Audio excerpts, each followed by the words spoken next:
Hello guys, welcome back to online guru info. एक बार फिर से आप सभी का बहुत बहुत स्वागत है। दोस्तों, एनएसपी ओटीआर की जो नई ऐप की हम बात कर रहे थे वो आ चुकी है। तो यहाँ पर देखेंगे एनएसपी ओटीआर ऐप, ठीक है। आपको गूगल प्ले स्टोर के ऊपर आपको ऐसा लिखना रहेगा।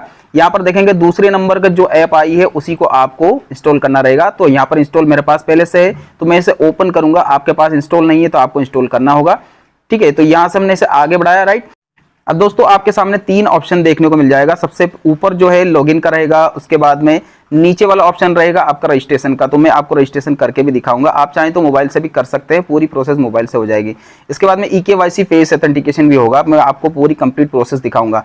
सबसे पहले यहाँ पर देखेंगे कि आपका जो है ओटीआर नंबर और पासवर्ड डाल करके आपको लॉगिन करना रहेगा, राइट। तो यहाँ पर आपका ओटीआर नंबर पासवर्ड डालेंगे और इसे लॉगिन कर लेंगे। लेकिन आपके पास पासवर्ड नहीं है, अगर आपके पास रजिस्ट्रेशन भी नहीं है तो आपको रजिस्ट्रेशन वाले ऑप्शन के ऊपर क्लिक कर देना, राइट। यहाँ पर थोड़ा सा स्क्रॉल करेंगे तो दो ऑप्शन आपको देखने को मिल जाएगा, इन दोनों के ऊपर आपको क्लिक कर देना है। यहाँ पर देखेंगे मोबाइल नंबर आपको इंटर करना रहेगा। मोबाइल नंबर जैसे आप इंटर करते हैं तो एक ओटीपी आपके मोबाइल पर ही आ जाएगी। अब जो ओटीपी आया है उसे यहाँ पर आपको सबमिट करना होगा। इसके बाद में कैप्चा कोड डालेंगे और इसे आगे बढ़ा देंगे। यहाँ से हम वेरीफाई करते हैं तो आपके सामने तीन ऑप्शन देखने को मिल जाएगा, राइट। सबसे पहला ऑप्शन है आप आधार कार्ड के द्वारा इसे आगे बढ़ाना चाहते हैं। अगर आपके पास आधार कार्ड नंबर नहीं है तो आप ईआईडी के द्वारा भी आप प्रोसेस कर सकते हैं। ईआईडी क्या होता है दोस्तों, आप एनरोलमेंट सेंटर पर जाते हैं, आधार एनरोलमेंट सेंटर, तो वहां से आपको एक स्लिप दिया जाता है। उसी स्लिप के नंबर को ईआईडी नंबर बोला जाता है, अगर आपके पास आधार नंबर नहीं हो तो। अगर आपके पास कुछ भी नहीं है दोनों में से तो आप तीसरे ऑप्शन को ले सकते हैं कि हमारे पास ना तो आधार कार्ड नंबर है ना ही हमारे पास ईआईडी नंबर है, राइट। सबसे पहले हम देखेंगे सेकंड वाले ऑप्शन के ऊपर क्लिक करते हैं। अगर आपके पास ईआईडी नंबर है आपके पास, यानी कि अपने स्लिप है आपके पास, तो यहाँ पर आपको ईआईडी नंबर डालना है। जो भी उसमें टाइम डेट दिया है वो टाइम और डेट आपको यहाँ पर इंटर करना रहेगा और यहाँ से आगे बढ़ जाएंगे, राइट। अगर आपके पास ये वाला ऑप्शन के नहीं लेना चाहते हैं तो तीसरा ऑप्शन भी इसमें दिया गया है। अब तीसरे ऑप्शन में क्या रहता है, या तो आप फादर के आधार कार्ड से दे सकते हैं या फिर मदर के आधार कार्ड से भी आप डॉक्यूमेंट्री को वेरीफाई कर सकते हैं। अगर आपके पास फादर का आधार कार्ड है तो फादर के आधार कार्ड को इंटर करना होगा। मदर का आधार कार्ड है तो मदर का आधार कार्ड को आपको वेरीफाई करना होगा। और अगर आप अनाथ है, आपके पास फादर मदर दोनों ही ऑप्शन नहीं है, तो आप तीसरे वाले ऑप्शन को लेकर के किसी भी व्यक्ति का आप आधार कार्ड लेकर के डाल सकते हैं। यहाँ पर आधार नंबर डालेंगे, ओटीपी आएगा, उस ओटीपी को यहाँ पर सबमिट करना होगा, देन आगे बढ़ जाएंगे। तो मैं आपको ये बता देता हूँ दोस्तों कि फर्स्ट वाले ऑप्शन को ही लें तो अच्छा रहेगा। यहाँ पर आपका आधार कार्ड के नंबर को आपको इंटर करना होगा। इसके बाद में आपको एक सेंड ओटीपी करना होगा। यहाँ पर एक ओटीपी आएगा, उस ओटीपी को यहाँ पर सबमिट करना होगा। इसके बाद में यहाँ से आगे बढ़ जाएंगे, राइट। जैसे आप आगे बढ़ते हैं तो आपके सामने एक ऑप्शन ओपन हो जाएगा, राइट। यहाँ पर आपको देखने को मिलेगा जैसे हमारे पास ओटीपी आ चुका है। तो दोस्तों यहाँ पर हमारे पास जो ओटीपी मोबाइल पर आएगा, आधार कार्ड में जो मोबाइल नंबर डले हैं उसी के ऊपर ही ओटीपी आएगा, राइट। तो यहाँ पर ओटीपी डालेंगे, कैप्चा कोड डालेंगे, उसे नेक्स्ट कर देंगे। नेक्स्ट करने के बाद आपका कैप्चा कोड डालेंगे। यहाँ पर कुछ समय की ऐसी प्रोसेसिंग आपके सामने आएगी। अब इसमें लिखा हुआ है अगर आपकी बैंक आधार से लिंक है तो आपके सामने ऐसा ऑप्शन आएगा, your Aadhaar is made by bank, ठीक है। तो आपका आधार कार्ड अगर सीट है तो यहाँ पर ऐसा ऑप्शन आएगा, अदरवाइज यहाँ पर क्रॉस लगा हुआ आ जाएगा, राइट। तो यहाँ पर आपको ओके कर देना है। ओके करने के बाद में यहाँ से इसे आगे बढ़ जाएंगे। जैसे हम आगे बढ़ते हैं तो आपके सामने कुछ ऐसी इंफॉर्मेशन देखने को मिल जाएगी, राइट। तो सबसे पहले यहाँ पर आपके मदर का नाम आपको इंटर करना होगा, फादर का नाम यहाँ पर इंटर करना होगा। इसके बाद में जो जीमेल आईडी है उसे यहाँ पर इंटर करना होगा। जीमेल आईडी नहीं भी हो तो आप इसे छोड़ सकते हैं। वेरीफाई करने के लिए जो कैप्चा कोड आपके सामने लिखा है उसे आगे बढ़ाएंगे। यहाँ पर डालने के बाद देखेंगे तो आपका जो मदर का नाम फादर का नाम जो भी है उसे आपको यहाँ पर टाइप करना है, ठीक है। जो भी आपके मार्कशीट है उसके अनुसार ही आपका फादर का नाम मदर का नाम डालें। आपके अनुसार आपको नहीं लिखना है, क्योंकि एक बार आपने अगर रजिस्ट्रेशन कर दिया तो दिक्कत आएगी। देखिए यहाँ पर आपके सामने कुछ इस प्रकार का आपका एक रेफरेंस नंबर आपको जनरेट हो जाएगा। यहाँ पर उस रेफरेंस नंबर को आप कॉपी कर लीजिएगा। कॉपी करने के बाद दोस्तों इसे संभाल कर रखना है, क्योंकि इसी से ही आपका ओटीआर नंबर जनरेट होगा। आप कैसे होगा वो देख लीजिए।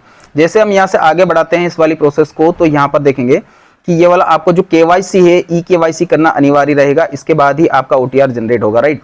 तो जैसे हम आगे बढ़ाते हैं तो यहाँ पर आपका जो रेफरेंस नंबर आया उस रेफरेंस नंबर को यहाँ पर इंटर करना रहेगा।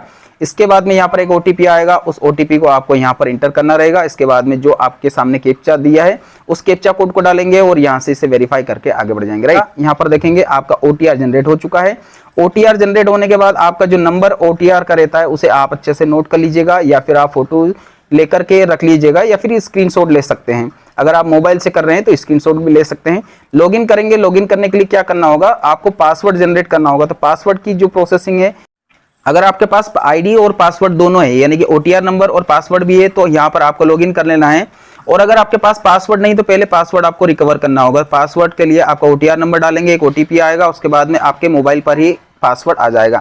जो पासवर्ड आपके मोबाइल पर आया उसे आपको यहाँ ऊपर करंट पासवर्ड में डालना है। इसके बाद में नया पासवर्ड आपको अपने हिसाब से बनाना होगा, राइट। तो आपको पासवर्ड कैसे बनाना होगा, आपका नाम के आगे @ लगा के 1 2 3 ऐसा कुछ भी लिख सकते हैं। उसके अनुसार ही जो इसमें गाइडलाइन दी गई उसके अनुसार आपको पासवर्ड बनाना होगा। जैसे हम पासवर्ड की प्रोसेस पूरी कंप्लीट करते हैं तो आपके सामने एक वापस से एक मैसेज आएगा कि आपका जो मोबाइल नंबर है उसी पर ही भेज दिया गया है। तो जो नया पासवर्ड आपने बनाया है वो भी आपके मोबाइल पर भी आ जाएगा। आपने जो बनाया उसको आपको पता भी रहता है। इसके बाद में दोस्तों यहाँ से देखेंगे हम, अब इसे लॉगिन करना रहेगा eKYC के द्वारा, ठीक है। तो जैसे हम लॉगिन करते हैं, जैसे हमारे पास ओटीपी आ चुका है तो अब यहाँ पर प्रोसेस आ चुकी है, प्रोसेस टू फेस ऑथेंटिकेशन। ऐसी प्रोसेस आपके सामने भी देखने को मिल जाएगी। आप चाहे तो मोबाइल से ही करें तो बहुत अच्छा है। ये वाली प्रोसेस जो है मोबाइल से ही होगी, ऐप के द्वारा ही होगी। तो यहाँ पर आपकी सारी जानकारी जो है वो आपके सामने डिस्प्ले होने लग जाएगी। अब करना क्या आएगा, process to authentication face authentication आपको यहाँ पर करना है। जैसे आप इसके ऊपर क्लिक करते हैं तो कुछ डिक्लेरेशन रहेगी, इन डिक्लेरेशन को आपको एग्री करना रहेगा। एग्री करने के बाद दोस्तों यहाँ पर देखने को मिल जाएगा, कुछ समय का वेट करेगा, थोड़ा सा प्रोसेसिंग टाइम लगेगा क्योंकि इसमें 5 स्टेप में आपकी जो है प्रोसेसिंग होगी। 1 2 3 4 5 ऐसे 5 स्टेप में आपकी प्रोसेसिंग होगी। तो यहाँ पर कुछ समय लेगा, उस समय को आपको यहाँ पर देखना होगा।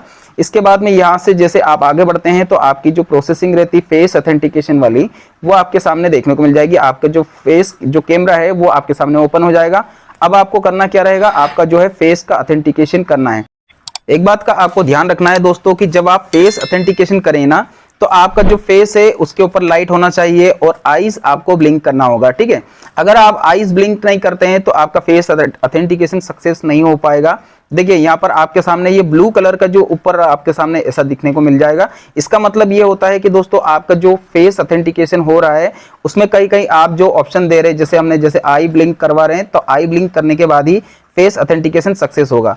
अगर सक्सेसफुली नहीं होता है और यहाँ पर आपके सामने ऐसा ऑप्शन आता है तो इसे वापस से आपको रीकैप्चरिंग करना होगा, राइट।